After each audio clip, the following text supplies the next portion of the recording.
Assalamualaikum warahmatullahi wabarakatuh. Betapa hebatnya surat Qaf, betapa sempurnanya, betapa luar biasa mukjizat Al-Quran surat Qaf. Maka harus kita sering membacanya dan mengamalkannya dalam kehidupan sehari-hari. Ajak keluarga kita, ayah, ibu, anak, cucu, kaum muslimah seluruh dunia untuk rajin membaca surah Qaf. Kenapa demikian? Satu, kemudahan saat sakaratul maut, begitu kita mau meninggal dunia, akan dimudahkan oleh Allah kematian kita atas izin Allah Subhanahu wa Ta'ala. Maka rajinlah membaca surat Qaf. Dua, dilipat gandakan rizkinya.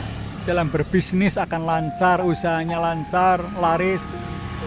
Maka sering baca surat Qaf. Selanjutnya adalah kemudahan dalam dihisab, ya. Ketika kita dihisab oleh Allah, akan dimudahkan perhitungannya, sehingga insya Allah kita akan ditolong oleh Allah Subhanahu wa Ta'ala. Selanjutnya adalah penyembuhan penyakit mata. Ini dalam surat Qaf ayat 22. Melembutkan hati dan mendekatkan diri kepada Allah Subhanahu wa Ta'ala. Dalam khutbah Jumat, Nabi Muhammad biasa membaca surat Qaf. Peringatan tentang hari kiamat, pahala orang beriman, siksa orang kafir, serta kekuasaan dan penciptaan oleh Allah Subhanahu wa Ta'ala. Menyuburkan tanaman.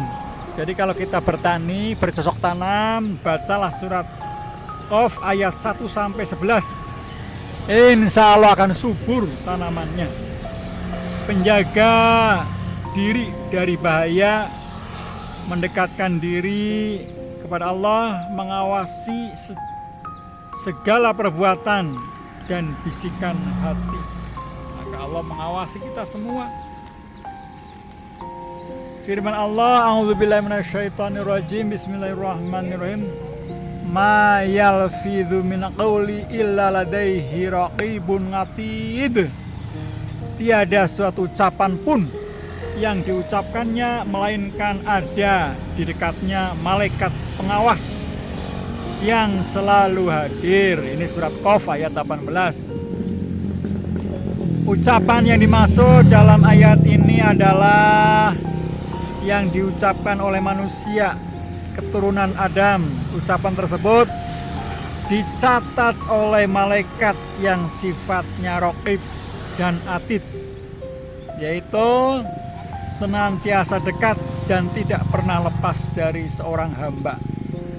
Malaikat tersebut tidak akan membiarkan satu kalimat dan satu gerakan, melainkan ia akan mencatatnya. Firman Allah, a'udzubillahi minasyaitonirrajim, bismillahirrahmanirrahim. Wa inna 'alaikum lahafizin kiraman katibin ya'lamuna ma taf'alun. Yang artinya, padahal sesungguhnya bagi kamu ada malaikat-malaikat yang mengawasi pekerjaanmu, yang mulia di sisi Allah, dan mencatat pekerjaan-pekerjaanmu itu. Mereka mengetahui apa yang kamu kerjakan. Ini surat Al-Infitor ayat 10-12. Imam Ahmad pernah didatangi oleh seseorang dan beliau dalam keadaan sakit. Kemudian beliau merintih kala itu.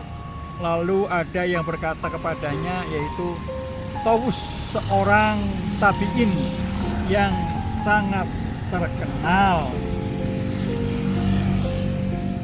Sesungguhnya rintihan sakit juga dicatat oleh malaikat. Setelah mendengar nasihat itu, Imam Ahmad langsung diam dan beliau tidak merintih lagi.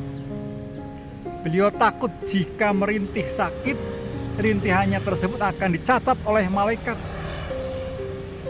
dari Abu Sa'id Al-Khudri, Nabi Muhammad sallallahu alaihi wasallam bersabda, bila manusia berada di waktu pagi, seluruh anggota badan akan patuh pada lisan. Lalu anggota badan tersebut berkata pada lisan, takutlah pada Allah bersama kami, karena bergantung padanya. Bila engkau lurus, kami pun akan lurus. Dan bila engkau bengkok menyimpang, kami pun akan seperti itu. Itulah tentang kehebatan surat Qaf. Mudah-mudahan kita rajin membacanya dan mengamalkan dalam kehidupan sehari-hari. Insya Allah kita akan selamat baik di dunia maupun di akhirat. Rabbana atina fid dunya hasanah wa fil akhirati hasanah wa qina adzabannar. Assalamualaikum warahmatullahi wabarakatuh.